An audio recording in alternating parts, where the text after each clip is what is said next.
या तालुक्यातल्या जिल्ह्यातल्या नव्हे राज्यातल्या एका प्रतियश संस्थेचं शाखा आपल्या ब्राह्मणी गावामध्ये उघडतीये।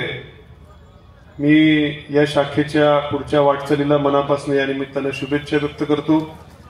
या शाखेच्या माध्यमातून या परिसरातील व्यावसायिक असतील, उद्योगधंदे असतील यांना चांगला पतपुरवठा होईल अशी अपेक्षा या निमित्ताने करतो।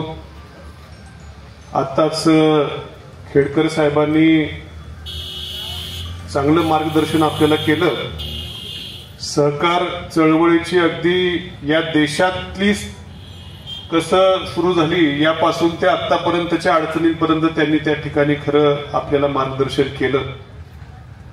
अगदी इंदिरा गांधींनी या राष्ट्रीयकृत बँकांचं म्हणजे खासगी बँकांचं राष्ट्रीयकरण केलं आणि ग्रामीण भागातल्या आपल्या लोकांना पतपुरवठा होईल यासाठी हे मोठं पाऊल इंदिरा गांधी तत्कालीन ज्या पंतप्रधान होत्या त्यांनी हे पाऊल उचललं आणि तेव्हापासून ग्रामीण भागातल्या आपल्या शेतकरी असतील, उद्योजक असतील यांना कसे पतपुरवठा होईल याकरता सरकारचं वेळोवेळी खरं धोरण असतंच।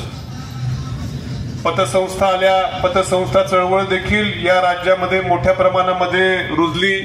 त्या माध्यमातून कित्येक नवीन तरुणांना रोजगारासाठी आपल्या संधी मिळाल्या, परंतु तरी देखील शासनाचे वेळोवेळी प्रयत्न होत असताना देखील आज खासगी सावकारी मोठ्या प्रमाणामध्ये या राज्यात या तालुक्यामध्ये आम्ही बघत असतो की मोठ्या प्रमाणामध्ये फोफावलेली आहे।